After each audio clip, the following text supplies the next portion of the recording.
Сегодня мы едем на водопады Куаго. Это одна из самых красивых, но и самых труднодоступных достопримечательностей Геленджикского района. Когда-то они именовались Широкопшатскими, благодаря хутору Широкая Пшатская щель, недалеко от которых они расположены. Всем привет! Сегодня мы идем на водопады реки Куаго.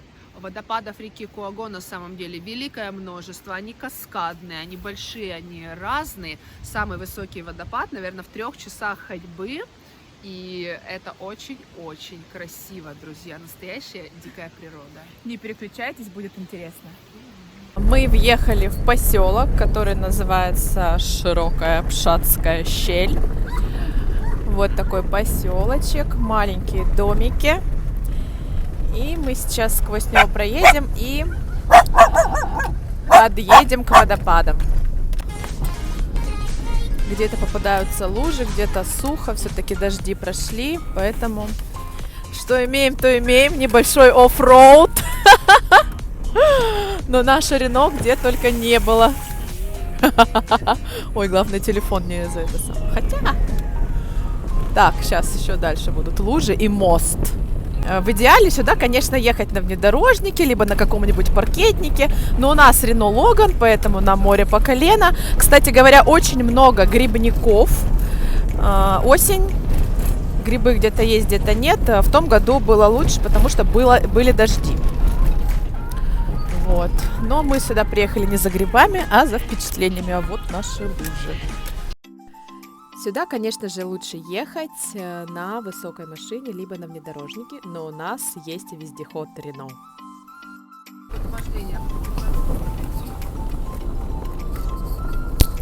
Если вы водитель без опыта, то сюда, конечно, лучше не ехать, так как у нас Елена имеет огромный стаж вождения.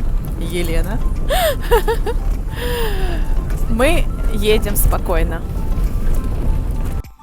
В речной долине насчитывается около 300 водопадов, часто достигающих высотой 10-15 метров. Но экскурсионный путь проходит только к 10 из них. Остальные располагаются в опасных местах, куда среднестатистическому человеку без специальных навыков и снаряжений просто не пройти.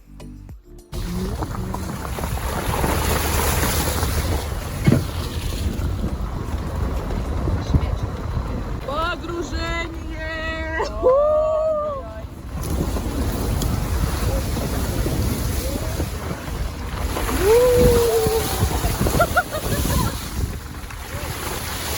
Слабоумие и отвага!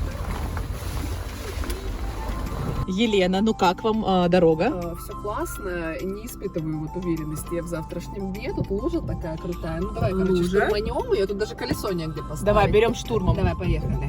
Если что, сами толкать будем. Ой, это было легко. Это было легко вообще и просто. Мне очень понравилось. Красотка. Сейчас мы будем преодолевать реку. Елена Борисовна, помашите ручкой.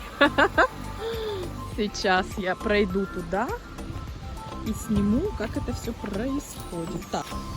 Давай!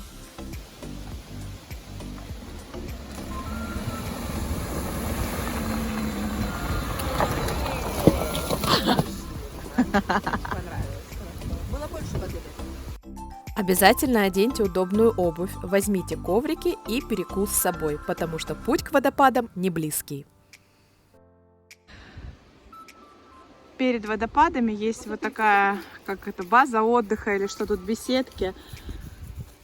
Сейчас здесь, правда, нет никого, но в основном тут часто проводят какие-то банкеты, вечеринки или просто люди отдыхают. Ну, красивое место на самом деле. А Лена решила поддеть носочки, потому что прохладно в горах.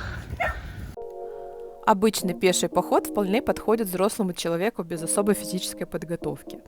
Но отзывы бывалых путешественников гласят, что детям и людям в возрасте лучше воздержаться от этой прогулки. Но если же вы все-таки собрались на экскурсию, к ней нужно подготовиться заранее. Посмотрите, какая здесь красота. Горы, свои скалы, да.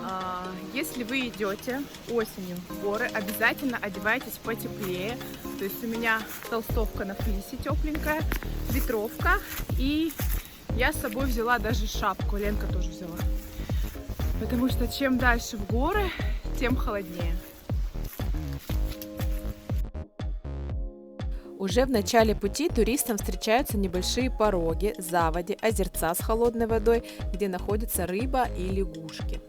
Путь по реке средней сложности. Все подъемы оборудованы лестницами, местами есть веревки, для того, чтобы вам было удобно подниматься. Весь маршрут промаркирован, поэтому заблудиться на нем крайне сложно. Вода в реке очень холодная. В зависимости от времени года уровень воды в ней может меняться. К примеру, если оказаться здесь весной или после сильных дождей, то чтобы пройти по тропе, необходимо обуть непромокаемую обувь. Зато в начале осени, как сейчас, после жаркого лета, можно спокойно перейти и не замочить ноги.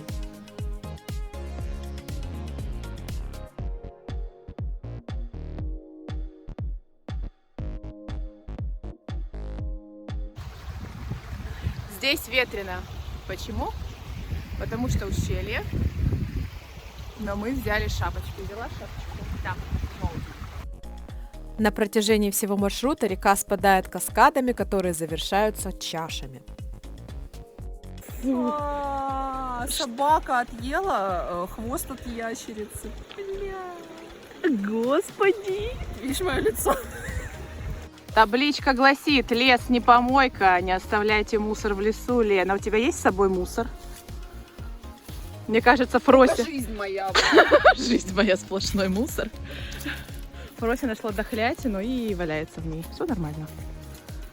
В большинстве чаш вода успевает хорошо прогреться, так что в них можно смело купаться. Дно реки каменистое, твердое, но не всегда ровное. Просматривается отлично, поэтому можно спокойно искупаться, если вы закаленные. Что-то происходит! Что-то происходит! Что-то происходит! Что случилось? А для меня? Любимая. А теперь назад вперед.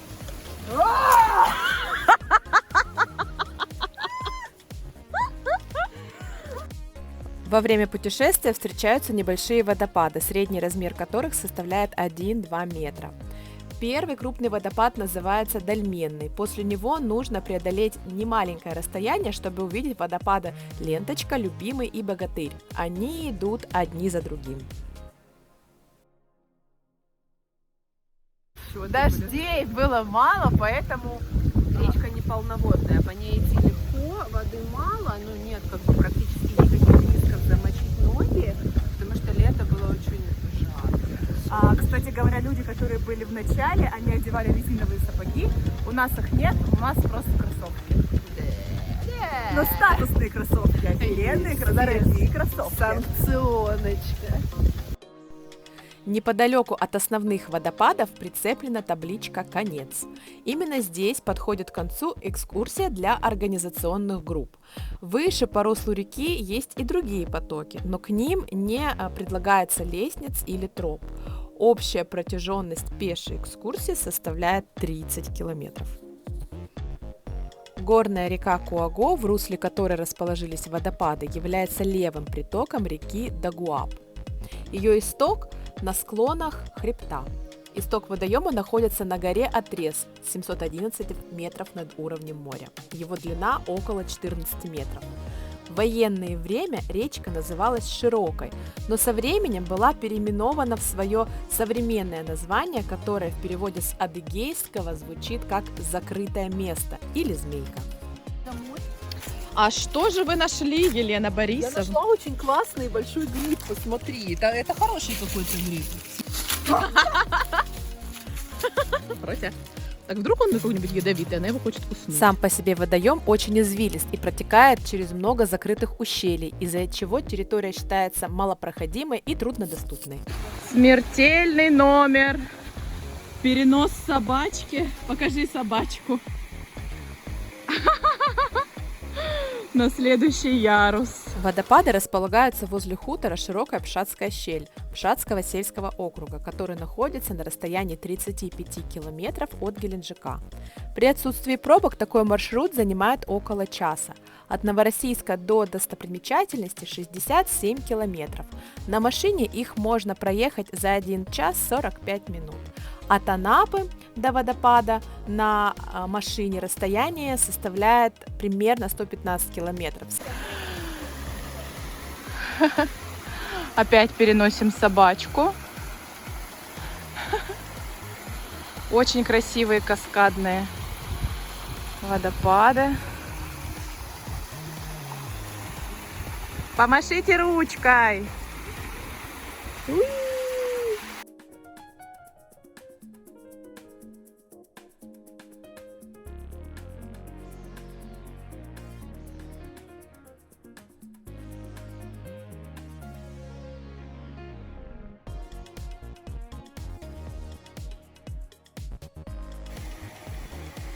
Ты не упадешь?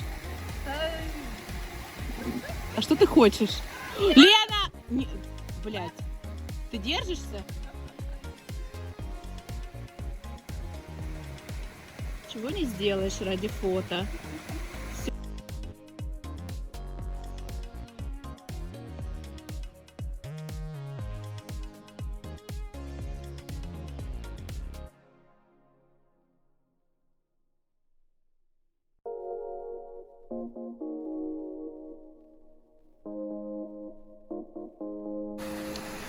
Подниматься здесь нужно вот по таким ступенечкам.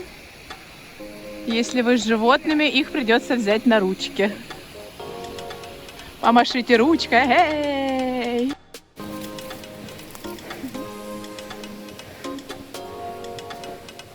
Очень комфортабельная лестница. В общем-то, да. Выглядит надежно, как швейцарские часы. На протяжении всего пути вы увидите вот такие стрелочки. То есть вы не заблудитесь, если будете идти по ним.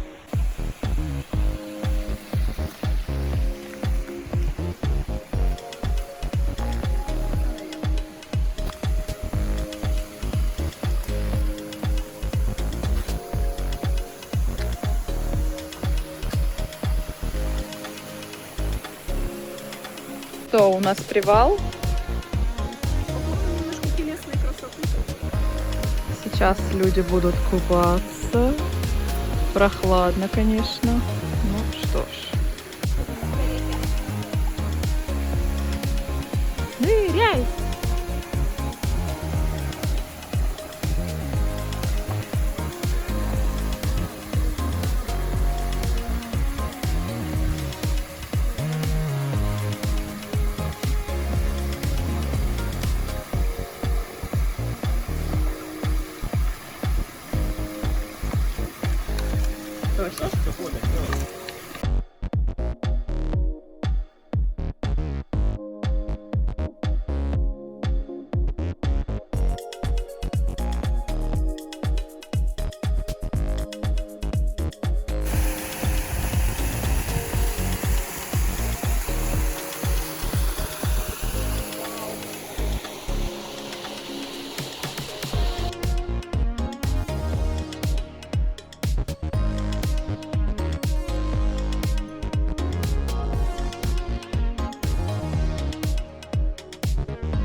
Ух ты!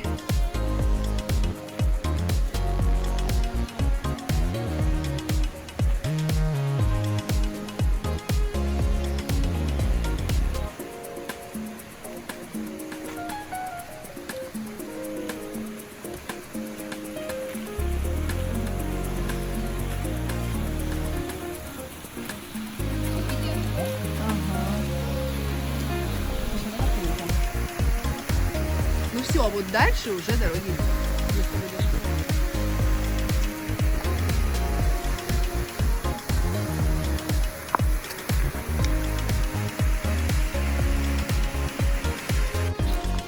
Мы пришли к водопаду, а тут смотрите, что грибочки.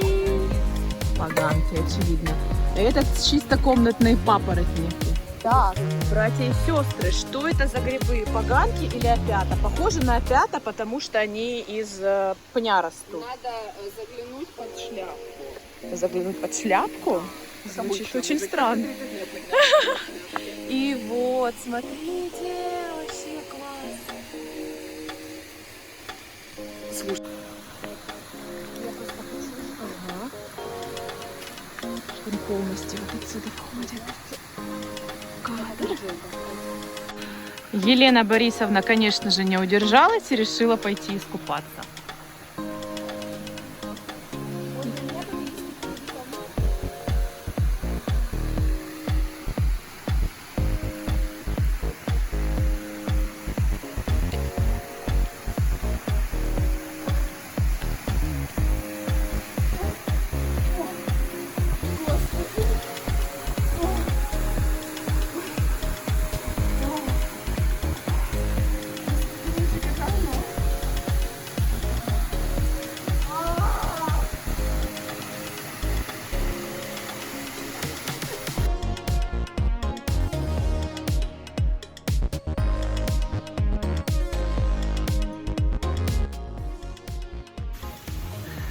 Ну что, друзья, Мы добрались до верхней точки. Вот этот водопад, он является таким финальным, самым высоким. Если вы не дойдете сюда, это ничего, вы все равно увидите много красивого. Но попробуйте, это того стоит. Не оставляйте после себя мусор. Ведите себя уважительно к природе. Тут невероятно круто. приезжайте.